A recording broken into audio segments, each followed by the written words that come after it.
De nuevo con ustedes aquí. Esta vez vamos a una clase que tiene que ver con ejercicio, digamos que un poco de continuación con lo que hicimos la última vez. Y con esta clase cerraríamos ese ciclo que tiene que ver con el aprendizaje de órbita.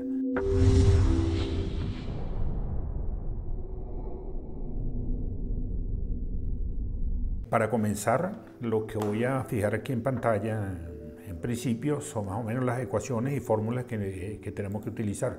Esta que ya ha sido de reconocimiento, que fue donde nosotros comenzamos cuando hablamos efectivamente de las elipses, pero que cuando ya estábamos hablando de las leyes de Newton, se introdujo no solamente para elipses, sino que también hablamos de hipérbolas y parábolas y por supuesto el círculo que quedaba aquí como ese caso en particular. Digamos que la contribución bastante importante y fuerte, si se quiere, cuando hablamos de las leyes de Newton, es que la excentricidad, este factor que está aquí, lo pudimos poner en términos de las cantidades físicas, como era el perihelio, o mejor dicho, en general, el periastro, la velocidad, justamente ahí en ese momento que la tomamos como una velocidad inicial, la constante de gravitación universal y la masa del cuerpo central, que generalmente para nosotros, si estamos hablando de órbita en el sistema solar, esto correspondería a la masa del Sol.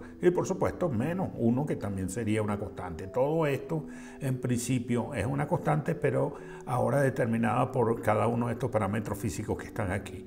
Por cierto que de esta forma uno puede determinar, si conoce la excentricidad, puede determinar esta velocidad que está aquí, y esto nos va a servir más adelante para jugar un poquito con estas expresiones. Esta misma forma que está aquí la pusimos en términos ya no del semieje mayor, sino lo pusimos en términos del periastro, y la forma se redujo a esto, y con ello calculamos, qué sé yo, la forma del periastro en términos del semieje mayor.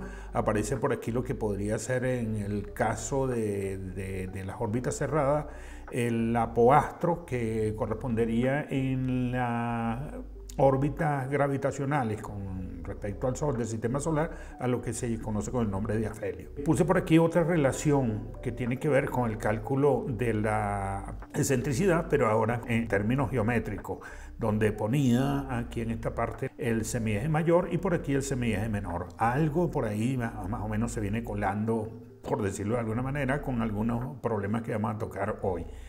Aunque no son tantos, son un par de problemas y algo que les voy a dejar planteado. Esto era lo que correspondía a la conservación del momento angular, que era lo que estaba relacionado con la segunda ley de Kepler, con aquello de las velocidades aerolar, que lo podíamos escribir en términos de las condiciones iniciales. Igualmente la misma fórmula, pero ahora puesta en términos de la velocidad angular, que también nos va a servir para algo. Generalmente yo uso, para hablar de velocidad angular, en vez de utilizar esta tita punto que aparece ahí, generalmente utilizo la letra omega, pero es que más adelante vamos a ver que omega se utiliza en astronomía para designar otro parámetro. De aquí se pudo obtener la velocidad radial. Recuerda que le dije que era sencillamente derivando este señor con respecto al tiempo, y se obtenía la velocidad radial en cualquier punto. Solamente lo que necesitamos era, por supuesto, conocer la velocidad inicial, conocer la excentricidad, y lo determinamos en cualquier instante si conocemos el ángulo, en cualquiera de los casos. Igualmente, la velocidad que era perpendicular al radio, al vector radio, en cualquiera de los casos, que la determinamos a partir de estas componentes que están aquí. Esa velocidad la despejamos de aquí, poníamos ese valor de este señor aquí, y en última instancia obteníamos básicamente esta expresión. Con esta y con esta, como son perpendiculares, yo podía obtener el valor de la velocidad total, del módulo de la velocidad, y eso nos daba algo así, de esta forma. Si ustedes van llevando la secuencia de esto, sería bueno que lo fuesen anotando, qué sé yo, en la parte donde están tomando notas, porque cada una de estas cosas las vamos a utilizar más adelante. Por cierto, que la manera de expresar la velocidad ya como un vector, si yo tengo estas dos componentes, la expreso así, de esta manera, donde su r es un vector unitario en la dirección de radio, y su θ es un vector unitario perpendicular al radio y en la dirección del movimiento del cuerpo en sí.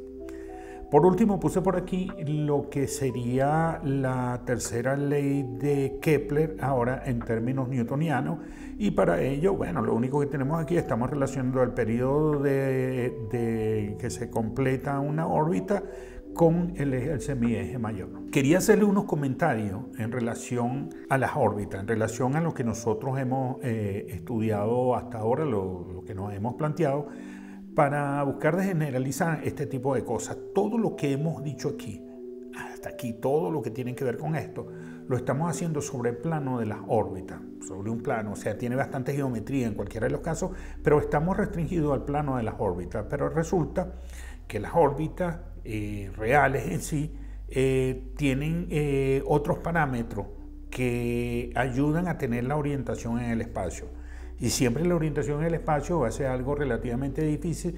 Hay que buscar puntos de referencia, y buscar puntos de referencia en el espacio, y cuando estoy hablando del espacio, ya estoy hablando ya del sistema solar, la cosa se pone un poquito complicada. Sin embargo, ya se han establecido convencionalmente algunos puntos y algunos planos que nos van a servir de hecho de referencia, y con respecto a ello uno va a fijar algunos parámetros que nos van a dar de alguna manera la orientación que tiene la órbita en el espacio. Así encontramos algo así como la eclíptica, la cual se refiere en este contexto al plano donde están contenidas la órbita de la Tierra. Y por ello tomamos la órbita de la Tierra, o el plano donde está la órbita de la Tierra, como la referencia, y entonces las órbitas de los otros cuerpos las vamos a referir con respecto a ella, qué sé yo, la inclinación, el ángulo que forman con respecto a ella, pero además otras cosas allí.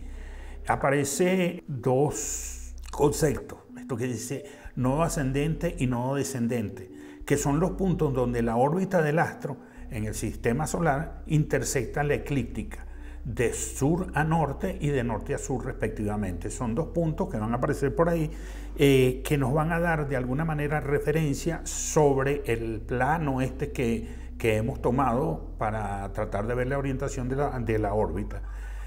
La línea de los nodos, bueno, un poco más simple, porque sería el segmento que une a ambos nodos sobre el plano de la órbita. Y aquí viene lo siguiente: aunque las órbitas que siguen los astros en el sistema solar, por lo menos la de los planetas, tienen el mismo foco, es lo único que tienen en común, resulta que tienen orientaciones totalmente diferentes. Esas orientaciones, de hecho, las vamos a poner, o las vamos a tratar de medir con respecto a alguno de estas cantidades, o algunos de estos planos o puntos que pusimos aquí como referencia. De hecho, para ello se introducen algunas variables, pudiésemos decir, o que pudiésemos tratar en algún momento. Aparece lo que se llama la inclinación, que corresponde al ángulo entre el plano de la órbita y el plano que hemos tomado de referencia. Por ejemplo, para los objetos que orbitan al Sol se toma la eclíptica como plano de referencia, mientras que para los satélites se usa el plano ecuatorial del planeta en particular, en donde está orbitando el satélite.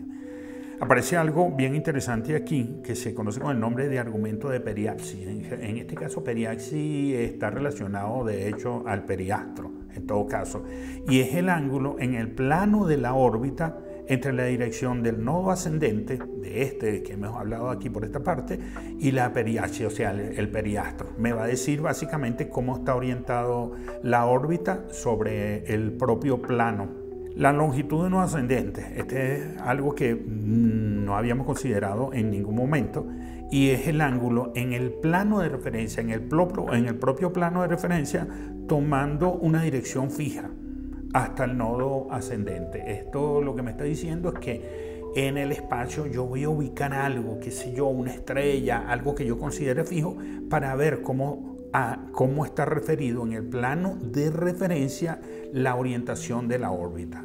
Más o menos las cosas quedarían representadas así. Bueno, por cierto, aparece algo aquí, que esto sí lo hemos estado trabajando, esto que llamamos anomalía verdadera, y es el ángulo que en este contexto hemos estado tomando como ángulo polar. Esa anomalía verdadera siempre la hemos estado viendo, que es el ángulo entre la posición del objeto en particular y el periastro.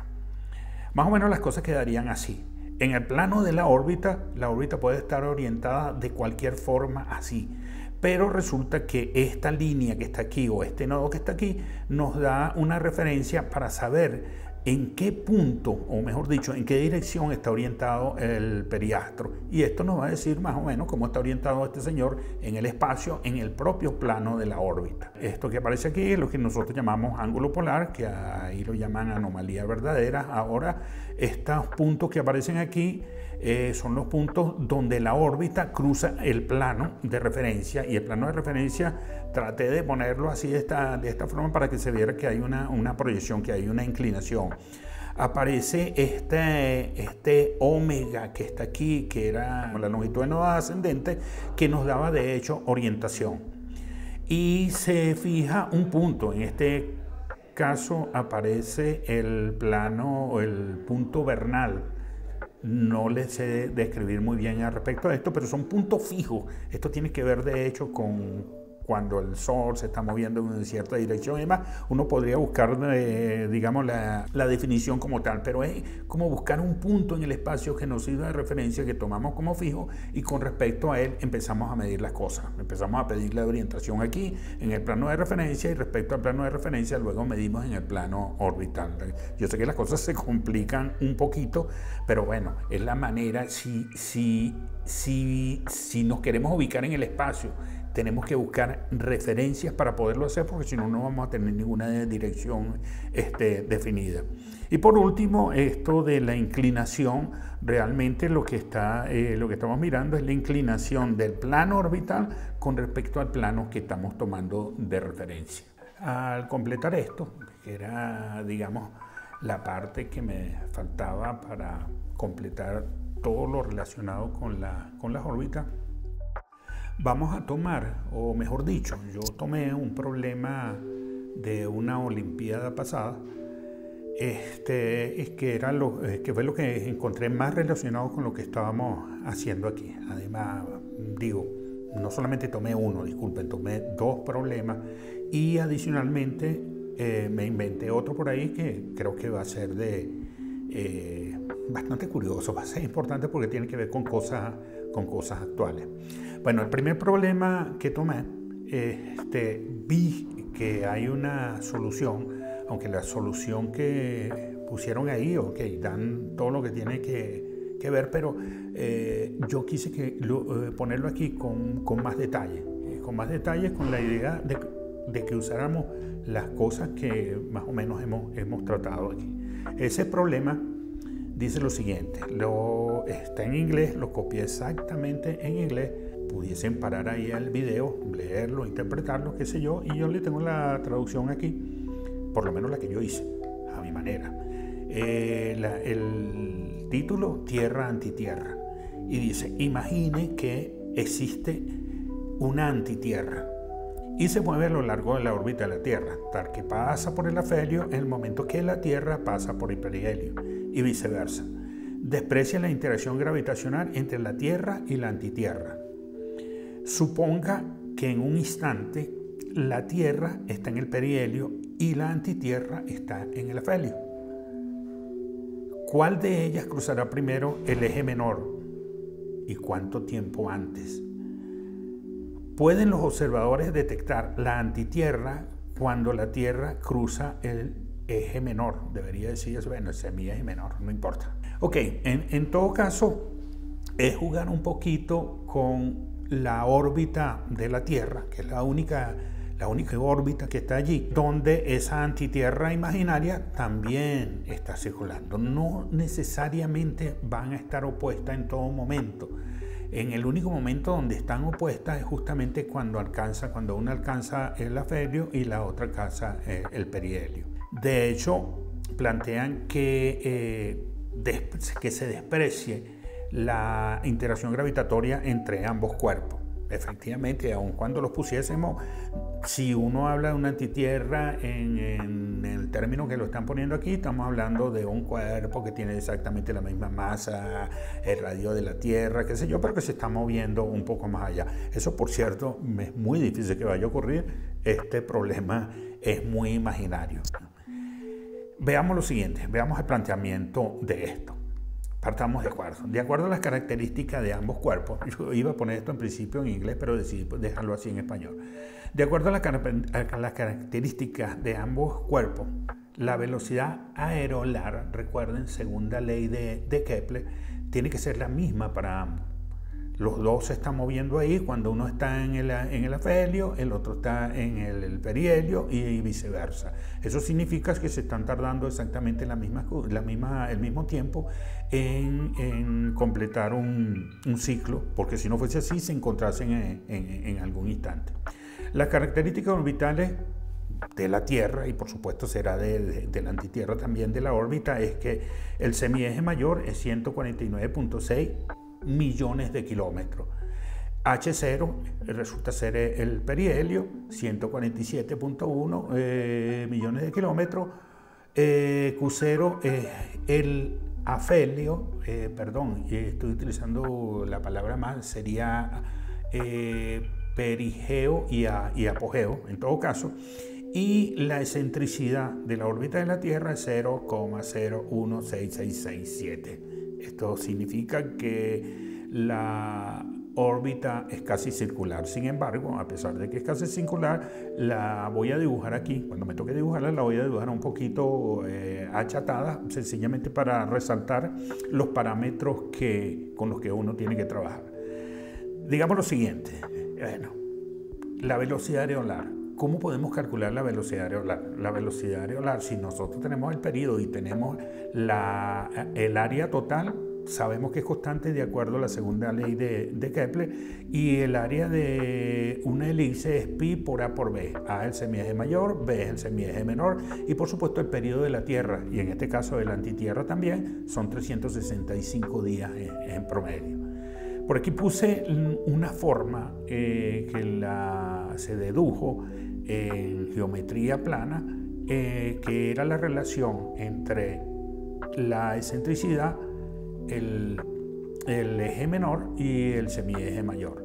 ¿Esto por qué? Porque nos va a interesar poner por aquí el semieje menor, que no lo tenemos por aquí en ninguna parte. Conocemos solamente el semieje mayor, que es esto que está aquí. De acuerdo a esto, ese semieje menor lo podemos escribir de esta manera, y por lo tanto el área total de la hélice de la órbita de la Tierra tomaría esta forma que está aquí, que si uno mete todos los valores que están aquí, y eso se lo dejo a ustedes, a mí me dio 7,03 por 10 a la 16 kilómetros cuadrados.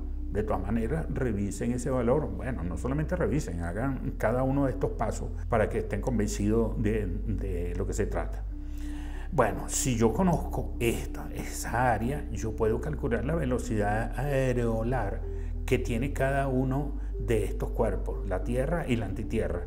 Por supuesto, pongo aquí el área, esa área que acabo de calcular, y el periodo, que son 365 días, y eso me da algo así como 1.9 o 1.925 por 10 a la 14 kilómetros cuadrados por día. Cada radio vector que está ubicando a cada cuerpo está barriendo esta área cada día. 1.925 por 10 a la 14 kilómetros cuadrados. La situación es más o menos como esta, una única órbita, ¿de acuerdo? Por aquí teníamos la Tierra ubicada en el perihelio, y esto que está aquí estaría en el afelio. Entonces tendría la antitierra puesta aquí y tendría la Tierra puesta aquí. Dice, ¿cuál de ellas alcanzaría el eje menor? El eje menor es este. ¿Cuál de ellas llegaría primero aquí al eje menor? Veamos lo siguiente. ¿Cuánta área tiene que barrer el radio vector que ubica la Tierra? Si hacemos esto, este es el eje menor, el semieje menor, la Tierra, que es lo que estoy indicando con azul, iría de aquí hasta aquí y barrería toda esta área que aparece aquí. La voy a llamar A1. En la antitierra, para llegar a este eje que está aquí, tendría que barrer un área que estaría indicada por este vector que está aquí. Esa área barrida por en este caso correspondería a esto. Ahí tenemos básicamente una respuesta inmediata a la primera pregunta, de forma cualitativa, porque si ambas tienen la misma velocidad aerolar, por supuesto que esta se va a tardar más en llegar de aquí hasta aquí que lo que va a hacer esta en llegar de aquí hasta aquí. Pero por supuesto, conocemos el resultado de una manera cualitativa. Vamos a ponerle ahora número, vamos a hacerlo de forma cuantitativa. ¿Cómo hacemos para calcular, por ejemplo, el tiempo que tarda la Tierra en ir de aquí hasta aquí? Una de las cosas que nosotros tendríamos que ver es ver cómo relacionamos esta área con la velocidad aerolar en todo caso. O sea, tendría lo siguiente: ¿cuánto vale el área A1? Fíjense que de aquí hasta aquí, en esta parte, tendríamos un cuarto del área total de la elipse, de aquí hasta aquí. Pero como el área que se va a recorrer es justamente esto, sencillamente tendríamos que quitarle este pedazo que yo lo llamé delta A. Tendría entonces que el área 1 sería un cuarto del área total menos delta A. Todavía nos queda por ahí algo que seguir calculando. Mientras que el área 2 sería exactamente un cuarto también, pero en este caso se le está sumando exactamente la misma cantidad. O sea, el área que falta aquí ahora está sobrando por aquí, por esta parte. ¿Cómo calculamos ese señor? Bueno, sabemos cuánto vale el área total porque por aquí lo calculamos en algún momento. Ahora necesitamos calcular esto. Pero calcular esto es un juego de geometría, porque lo que hay aquí es básicamente un triángulo que tiene una base delta X y tiene una altura que es precisamente el semieje menor. Este delta X, fíjense dónde está. Ese delta X está justamente, es la distancia que hay desde el centro de la elipse hasta el punto donde se encuentra el Sol. ¿Eso cómo lo llamamos? Eso lo llamamos sencillamente distancia focal. Y la distancia focal nosotros la tenemos determinada como el producto de épsilon multiplicado por A. A, épsilon, la excentricidad, A es el semieje mayor. Cuando hacemos esto, encontramos que delta X tiene este valor, 2,5 por 10 a la 6 kilómetros, 2.5 millones de kilómetros en todo caso. Y delta A, por supuesto, cuando lo pongo aquí me va a dar algo así como 1.87 por 10 a la 14 kilómetros cuadrados.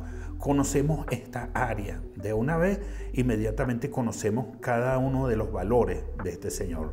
Por una parte encontramos que A1, cuando aplicamos esta cosa, esto es 1,739 por 10 a la 16 kilómetros cuadrados, mientras que el área del otro señor es 1,776 por 10 a la 16 kilómetros cuadrados.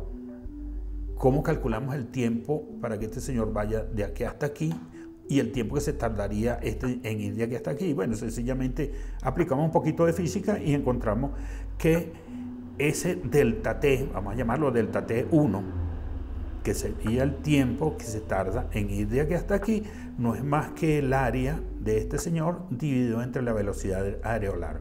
Cuando hacemos esa relación ahí, esto me da 90.28 días. Si hago lo propio para esto, pero ahora calculando para el área 2, que es todo lo que yo tengo aquí sombreado, eso me da 92.22 días. O sea, que este cuerpo llega primero aquí, digamos la Tierra, llega primero aquí a cruzar el área, el semieje menor, 2 días antes o cerca de 2 días antes que este cuerpo que está aquí lo alcance. La respuesta correcta sería algo así: la Tierra alcanzará el semieje menor 1.94 días antes de que la antitierra lo haga. Y esa sería en principio la primera respuesta. Bien, y esto nos dice que la antitierra, bueno, va a llegar después que la Tierra llegue aquí a este punto, un poco después llegará la antitierra aquí. En todo caso, la encontraríamos por aquí atrás, más o menos simbolizando las cosas, diríamos algo así como lo siguiente: la ubicación de la antitierra estaría más o menos por aquí. ¿En qué punto? No sé exactamente en qué punto, pero sí yo sé que va a estar antes de esto. O sea, cuando la Tierra llegue aquí, esta antitierra está por aquí, por esta parte. Y eso está relacionado con la siguiente pregunta, la cual confieso que llega un momento que no la entendía, y bueno, la respuesta que voy a poner aquí todavía está sujeta a la forma como yo la interpreté. Lo que hice fue buscarme digamos un valor que no conocía. no conocía, traté de investigar y me encontré con lo siguiente, que la distancia angular mínima a la que debe estar un objeto separado del Sol, la distancia angular, para que sea visible a simple vista desde la Tierra sin que el resplandor lo impida, es de aproximadamente 0.5 grados. O sea, eso es lo que yo estoy tomando, o eso es lo que yo interpreto de la pregunta, que si la antitierra se mete en la región, o por lo menos la línea visual de la antitierra se mete en la zona para la cual el resplandor del Sol no la deja ver. Esto sería si se acerca esta línea que está aquí a esos 5 grados en separación del Sol. Lo que hice con esto es tratar de buscar la distancia. De hecho, bueno, yo sé que el busco del Sol tiene un radio de 690.000 kilómetros. Entonces, la región alrededor del Sol que impide la visibilidad por el resplandor tiene un radio de 1.88 veces el radio del Sol, 1.3 millones de kilómetros aproximadamente. De tal manera que lo que hice fue jugar un poco con las posiciones del Sol, en este caso con respecto al centro del hélice. Y bueno, yo sé que la distancia focal, por ahí la calculamos, nos dio 2.5 millones de kilómetros. O sea que lo que hay de aquí hasta aquí es 2.5 millones de kilómetros. En cualquiera de los casos, la antitierra no va a pasar de este arco. Y si no va a pasar de este arco, siempre va a quedar por fuera de esa región en la cual el resplandor del Sol no nos deja ver un objeto para allá. De ahí yo me estoy también suponiendo que yo estuviese en una Tierra donde no hubiese atmósfera y que por lo tanto yo pudiese ver el Sol efectivamente como lo que es, como una estrella con su aureola al lado. Pero la verdad confieso que esta pregunta, o sea, me dejó un poco confuso y lo que hice fue tratar de dar una respuesta bajo la interpretación que yo hice. No leí la respuesta en las soluciones que ellos, y cuando digo ellos, bueno, quien me proporcionó ese problema que ellos plantean allí. En todo caso, de acuerdo a lo que yo puse aquí, sí se va a ver la antitierra, sí se vería la antitierra desde la Tierra en el momento que la Tierra alcanza este punto, y ella quedaría básicamente por aquí. Yo le aconsejo sencillamente, bueno, que lo interpreten bien, que vean si lo que yo hice aquí en esta segunda parte está bien, si la interpretación cabe en todo esto. Yo creo que sí. Pero como le dije, esto se me presentó un poco a confusión. Vamos con un segundo problema. También hacer cálculo de alguna forma. Casi todas las cosas que entran aquí son geométricas, y son geométricas porque lo que nosotros estamos haciendo ahí, a pesar de que los parámetros se pueden deducir a partir de las leyes de Newton, de la ley de gravitación universal, resulta que son parámetros en última instancia geométricos. Y para todos ellos utilizamos este tipo de cosas. Veamos. Ese segundo problema que me llamó la atención y estuvo bien bonito porque me cambiaba, si se quiere, un poco el escenario. Lo llamaron Wi-Fi polar. Lo voy a volver a poner en inglés tal como aparecía ahí. Ustedes, si quieren, mientras lo leen, pueden parar el video, porque yo más adelante le tengo la traducción, por lo menos la que yo hice. La traducción mía, en todo caso, es esta. Dice: un satélite se mueve en una órbita geocéntrica polar. ¿Qué significa una órbita geocéntrica polar?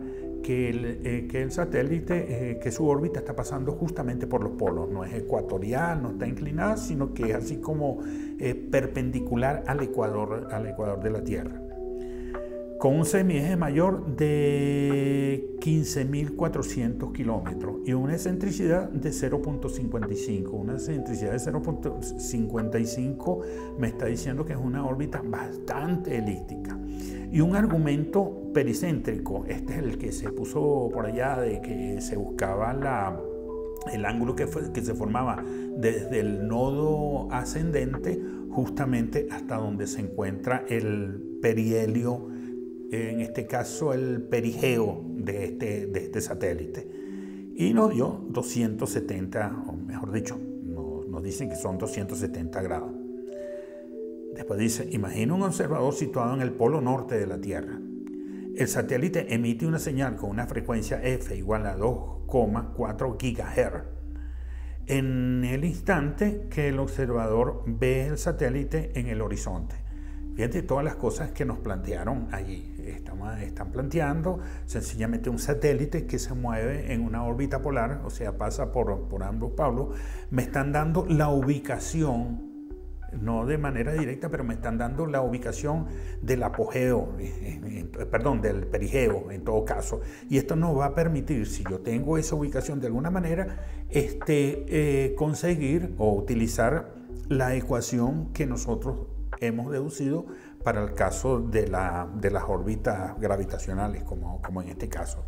Pero miren lo que están pidiendo aquí. Piden la distancia entre el satélite y el observador, en el instante que el observador vea el satélite allá en el horizonte. La velocidad total, cuando se refiere aquí a la velocidad total, yo lo interpreto como el módulo de la velocidad, para el cual nosotros pusimos por allí algunas fórmulas que nos van a servir para esto. Y algo bien interesante que de hecho no pertenece, si se quiere, a esta clase, pero yo sé que ustedes lo vieron de alguna manera, y es el corrimiento de la frecuencia observada, aquello de si la frecuencia se va hacia el rojo, si la cosa se está alejando, o si la frecuencia se corre al azul, si el objeto se está acercando, si el objeto que emite la frecuencia. Veamos entonces qué es lo que tenemos planteado y qué es lo que conocemos y qué son las cosas que nosotros tenemos que buscar. En todo caso, una de las primeras cosas que me voy a buscar es el radio de la Tierra. Seguro que va a jugar un papel importante ahí. La masa de la Tierra, no sé si va a jugar un papel importante, pero como estamos hablando de la Tierra, bueno, es mejor tenerla ahí para ver si la necesitamos en algún momento. El semieje mayor nos lo dieron, 15.400 kilómetros. La excentricidad también nos la dieron, 0.55. Este ángulo que está aquí, que ya lo vamos a simbolizar por ahí en alguna parte, también va a ser bastante importante, que es el argumento ese del nodo ascendente.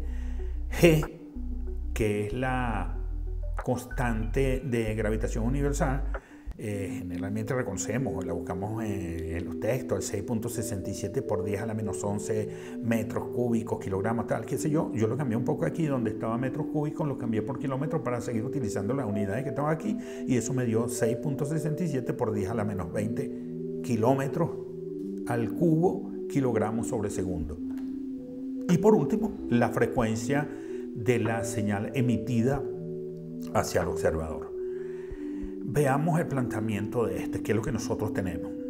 Suponemos aquí la Tierra, vamos a suponer que este es el norte, este es el sur, que esto es el plano ecuatorial, que aquí está el ecuador de la Tierra, que si este satélite se está moviendo de esta forma, encontraríamos que por aquí estaría el nodo ascendente, que va de sur a norte. Y con respecto a ese nodo ascendente es que nosotros vamos a medir este ángulo que está aquí.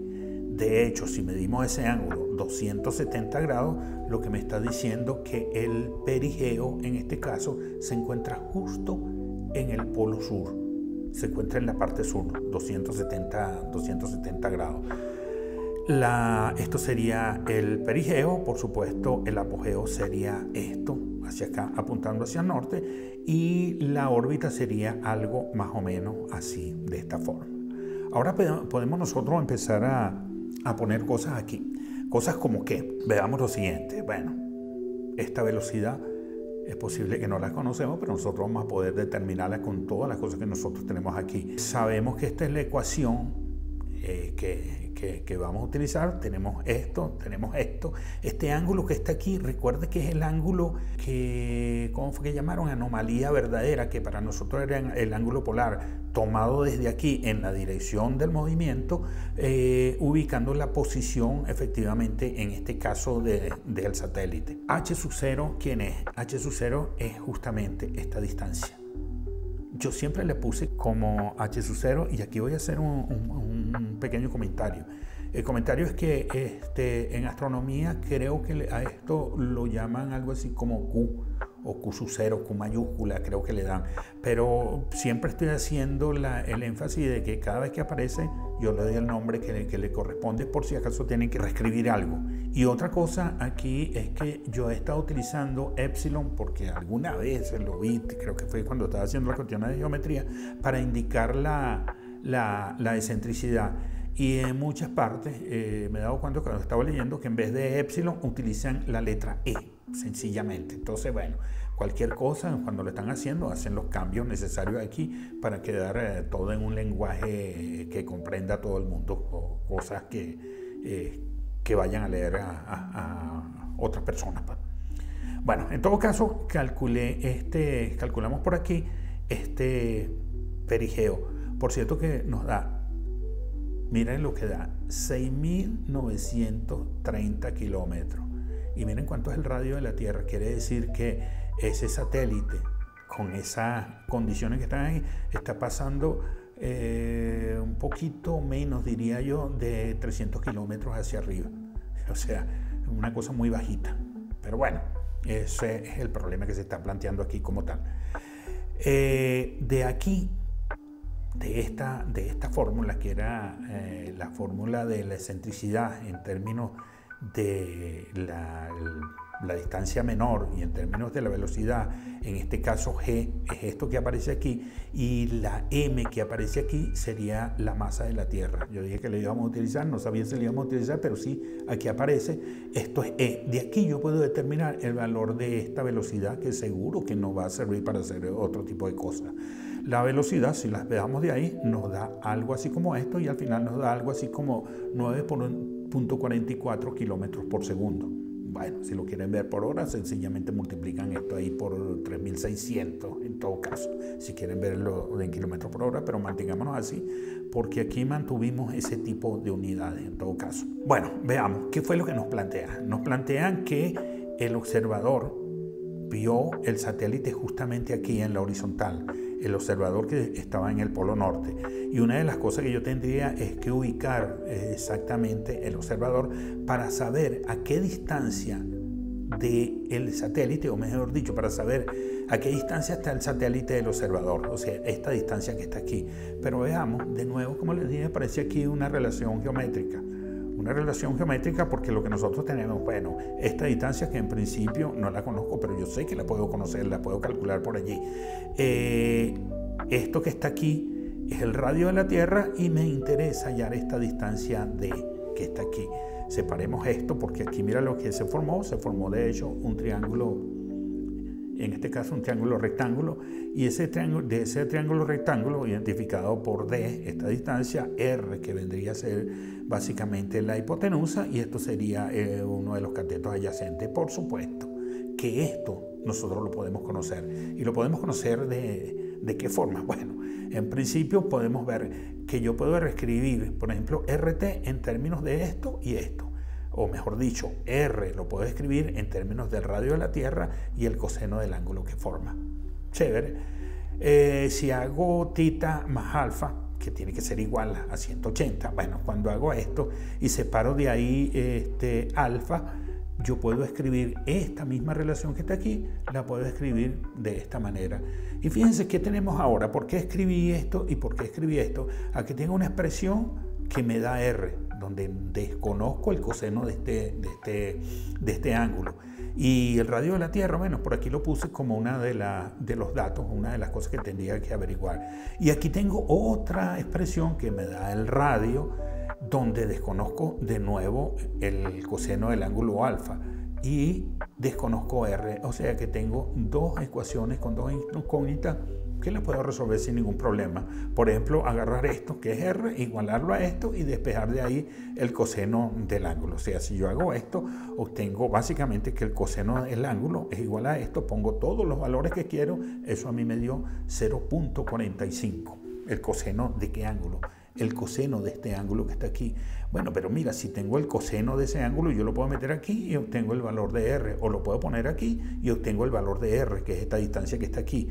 R, si con cualquiera de los dos que lo pongan, les da algo así como 14.245,5 kilómetros. Ah, pero mira, si yo conozco R, yo ahora puedo conocer esta distancia. Esa distancia, de hecho, aplico un poquito Pitágoras, va a ser sencillamente R al cuadrado menos el radio de la Tierra al cuadrado, y si meten los valores ahí, eso les va a dar 12.741,5 kilómetros. O sea que la distancia D, que es esta, es la distancia a la que se encuentra el satélite del observador en el momento que él lo observa. Entonces la respuesta a la primera pregunta es eso. La separación entre el satélite y el observador que se encuentra en el Polo Norte es de 12.741,5 kilómetros.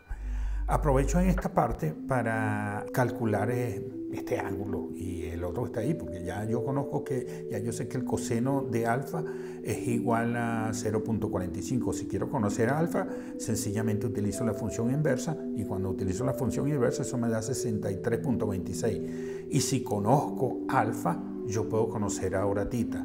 El ángulo tita, en cualquiera de los casos, este ángulo que está aquí, nos da 116,74 grados. O sea, tenemos este ángulo ahora determinado. Bien chévere, porque esto me está diciendo, en todo caso, que este señor, como creo que lo pongo aquí, sí, efectivamente, que este señor está todavía por debajo del plano que pasaría por el centro de la elipse. O sea, ¿esto para qué lo pongo? Por la dirección que tiene la velocidad. En este caso, la velocidad estaría apuntando tangente a esta y estaría apuntando así, de esta manera. ¿Y para qué quiero la velocidad? Bueno, veamos. La velocidad, de alguna manera, es la que va a afectar efectivamente la señal. Si eso se está alejando o si eso se está acercando, voy a tener corrimiento al rojo o voy a tener corrimiento al azul o al revés. En todo caso, veamos lo siguiente. Sabemos cuánto vale ese ángulo alfa, sabemos cuánto vale el ángulo tita. Quedaron determinados en cualquiera de los casos. Una representación del cuerpo, me olvidé de la trayectoria aquí, en ese instante está ubicado aquí en esta parte. Está ubicado ahí en esa parte, sabemos cuánto vale este ángulo, sabemos cuánto vale este ángulo de aquí también. Y la velocidad, como les dije, era algo así, tangente a la trayectoria, más o menos así, de esa forma. Sabemos además que esta velocidad tiene una componente en la dirección del radio y tiene una componente perpendicular al radio. La velocidad tiene una componente radial, que es esta de la que estoy hablando aquí, y tiene una componente tangencial, que es esta.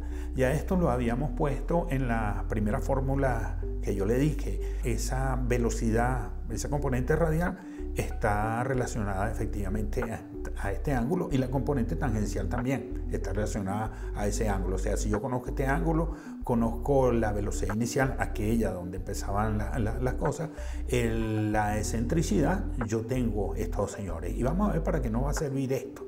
Bueno, en principio nos va a servir para hallar el módulo de la velocidad. ¿Y cómo lo puedo hallar? Bueno, agarro este señor elevado al cuadrado, se lo sumo a esto elevado al cuadrado y saco la raíz de eso, porque son componentes que están en todo caso, son perpendiculares ambas.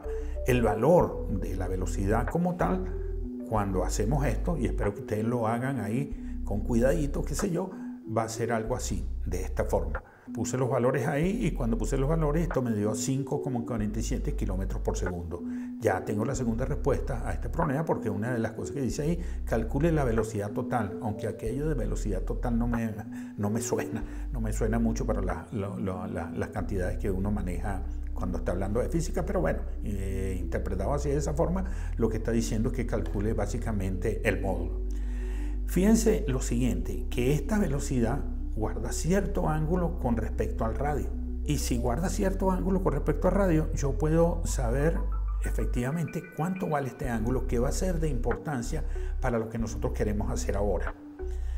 Fíjense que yo pudiese ahora optar por poner un sistema de coordenadas cartesianas y ver cuál es la componente de la velocidad en esa horizontal. ¿Y para qué yo quiero esa componente? La quiero porque precisamente esa es la componente de la velocidad que va a afectar la frecuencia de la señal que está emitiendo el satélite en ese determinado momento. Veámoslo un poquito aquí. Este es el horizonte. Esta velocidad, vuelvo y repito, tiene cierta componente aquí. En este caso se ve aquí claramente del dibujo que se está alejando, o sea que voy a tener un corrimiento al rojo en ese momento. Y yo, como les dije, necesito determinar este ángulo beta porque necesito ver qué tanto está esta velocidad inclinada sobre el horizonte, donde voy a poner un eje, lo que llamamos el eje X, como siempre acostumbramos a asociarlo con la horizontal. B va a ser igual a que yo conozco yo puedo hablar de la tangente de este ángulo y eso sería la componente esta que llamé tangencial sobre la componente radial. Eso me va a dar la tangente de este ángulo. Directamente, si yo la pongo aquí y quiero llamar beta, tomo de hecho la función inversa, el arco tangente de todo esto que está aquí. Yo metí los valores de una vez y eso me dio 56.87 grados. Eso me está diciendo que este ángulo es 56.87 grados. Si yo logro determinar el otro ángulo que está aquí, inmediatamente sé cuál es la proyección de esta velocidad sobre el eje horizontal. Y efectivamente yo puse aquí un ángulo gamma, pero veamos a qué es igual ese ángulo gamma. Ese ángulo gamma es la suma del ángulo beta más el ángulo que yo tengo aquí, pero este ángulo es exactamente este mismo ángulo delta. Digo, el ángulo gamma se obtiene como la suma de beta más delta, que es este que está aquí. Y delta, ese delta que está ahí, está metido aquí, es uno de los ángulos en el triángulo rectángulo. Y ya sé que estos dos señores tienen que sumar 90 grados. Y como esos dos señores suman 90 grados, delta lo despejo de una ecuación como esta. Esto me da 26.74 grados y bingo, por decirlo de esa manera. El ángulo gamma está determinado. Chévere, porque si yo tengo determinado el ángulo gamma, ahora yo puedo ver cuánto vale la componente de la velocidad como tal, aquí en este eje, en el eje horizontal, en la línea que estoy marcando como horizonte. Ese B sub X no va a ser otra cosa que B multiplicado por el coseno del ángulo gamma, o sea, la proyección de este señor aquí en esta parte. Y si hacemos eso, de una vez, yo puse los valores aquí, eso da algo así como 0.609 kilómetros por segundo, alejándose del observador. En estas condiciones, el observador recibirá una señal con una frecuencia ligeramente más baja. Esto corresponde a un corrimiento hacia rojo. Esto en primera aproximación, si recuerdan, creo que ya les dieron clases sobre esto, sobre corrimiento de la frecuencia. En primera aproximación toma una forma así como esa. La variación de la frecuencia es la frecuencia que dimos, la frecuencia original con la que sale la señal de ahí, multiplicada primero por la velocidad en X, la velocidad en la horizontal, dividida entre la velocidad de la luz. Recuerden la velocidad de la luz, 300.000 kilómetros por segundo. Esta velocidad que está aquí también la expresamos en kilómetros por segundo y al final esto nos da un corrimiento de la frecuencia de 4,872 Hz. Es relativamente pequeña comparada con la frecuencia que está ahí, pero bueno, en todo caso el corrimiento sería algo así, de esta manera. Recibiría lo que llamamos un corrimiento al rojo. Pero bueno, aquí no termina las cosas, sino que tenemos que dar un pasito un poco más allá para hablar un poco sobre la simetría del movimiento de esto. No tanto. Dije que, bueno, no termina porque recuerden que el satélite se viene moviendo, de hecho, en una órbita, o sea, en 2 instantes estará sobre ese horizonte y el problema no nos dice si era cuando iba por el nodo ascendente o cuando iba por el nodo descendente. En cualquiera de los casos, si va por el nodo descendente, lo tenemos exactamente en la misma parte. O sea, digamos, en vez de verlo por aquí, lo tendríamos por aquí, por este lado, y la velocidad en este caso estaría sencillamente de esta manera. Si uno hace los cálculos, no necesita hacerlo por aquello de la simetría, el valor de esta velocidad es exactamente el mismo valor que calculamos anteriormente. Por lo tanto, el corrimiento en este caso sería el mismo. Sería este de 4,872 Hz. Pero en este caso, el observador está por aquí y la fuente se viene acercando al observador. Y si se está acercando al observador, lo que tendríamos en este caso es un corrimiento al azul de la misma forma. O sea, tendríamos efectivamente esto. A diferencia de lo que tendríamos anteriormente, que teníamos un corrimiento hacia el rojo porque la fuente se estaba alejando del observador. En este caso, la fuente se está acercando al observador y por supuesto el corrimiento es al azul. Bien, aquí tenemos la respuesta final en este problema. Y ahora como, digamos, tercer problema, en cualquiera de los casos, que no lo voy a desarrollar, sencillamente se lo voy a dejar planteado, y este sí lo escribí en español. Es un problema que está relacionado con ese cometa que está hablando mucha gente y que le han atribuido de que si es una nave hostil que nos viene a visitar y qué sé yo, cosas así por el estilo. No, es un visitante interestelar. De hecho, el nombre que le dan, ese 3I Atlas, lo que nos está diciendo que es el tercer cuerpo interestelar detectado que está haciendo incursión, que ha hecho incursión en el sistema solar. Atlas es por la sigla del proyecto con ese trabajo que lo descubrieron. Por eso digo aquí, bueno, el 1 de julio de este año se dio a conocer el descubrimiento de un cometa al que se le asignó ese nombre 3I Atlas. Dicho nombre exhibe el hecho de que el tercer cuerpo de carácter interestelar